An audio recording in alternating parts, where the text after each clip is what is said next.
Dampi. Isang ano,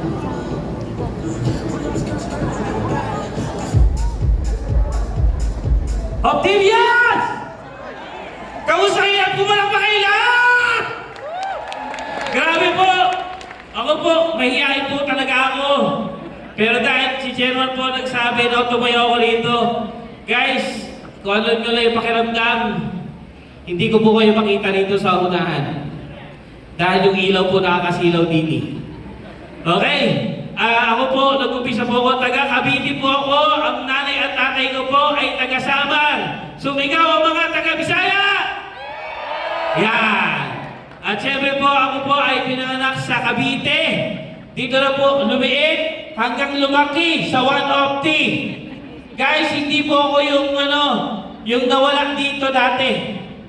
Iba po yun. Richard Tubat po ito. Okay? Okay? Mas guwapo po ako doon. Okay. Paano nga ba ako nag-umpisa sa 1 guys? Kung nag-umpisa ko sa 1 October 2017, iniyaya lang po ako ni Coach Anthony. Ang ating Hall of Famer, palakpakan po natin. Kaya po, siya po yung nagaya sa akin dito. Dating empleyado, hirap na hirap sa buhay.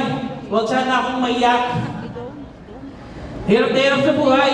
Naranasan ko noon, nung nag-uumpisa ako, ang binebenta namin na bote, guys, walang laman. Hirap po kami makakuha ng bote noon. Bakit? Wala kaming mautangan. Nangihiram lang po kami ng bote noon, pero dahil po sa pangarap ni Aplay Ricky, natuto kaming mangarap, ilaban yung pamilya sa pangarap namin. Siya po yung nag-guide sa amin na kahit walang-wala ka, matuto kang umusad kasi merong mga umaasa sa'yo na pamilya.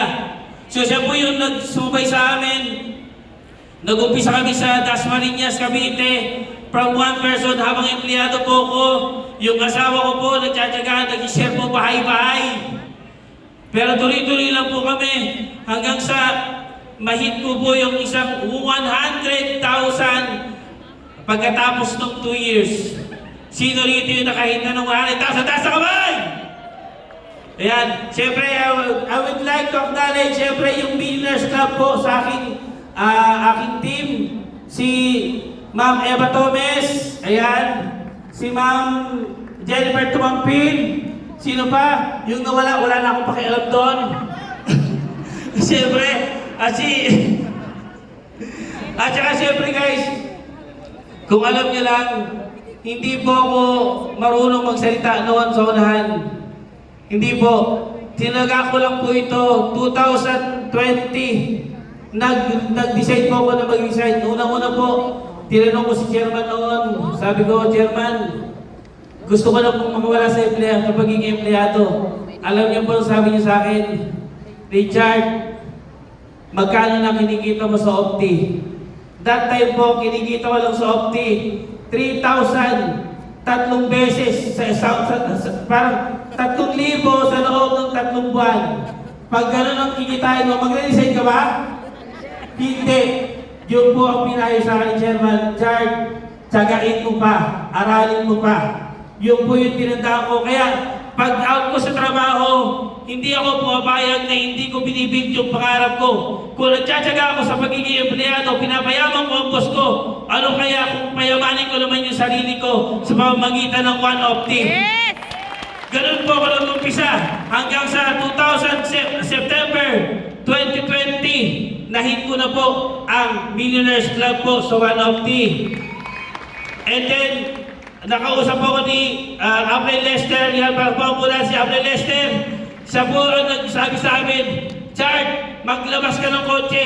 Sabi ko kay Aplay Lester, Aplay, bakit ako maglalabas ng kotse? Wala pa naman akong bahay. Ang sabi niya sa akin, maglabas ka ng kotse dahil yun ang magbibigay ng bahay sa'yo. Kahit hindi ko naintindihan, yes, apply na ako.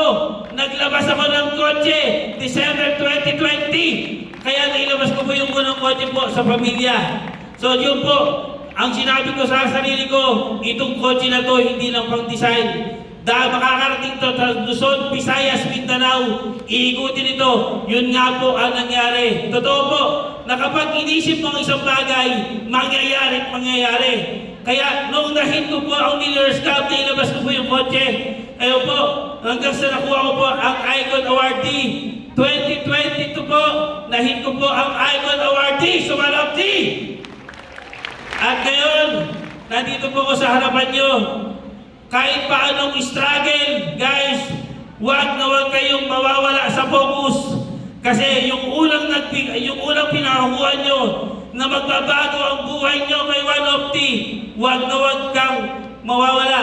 Okay? Kaya kahit anong mangyari, ikaw ang mangarap para sa pamilya nyo. Ikaw ang mamimigay ng pangarap sa buong kalipuan dito sa mundo. Woo!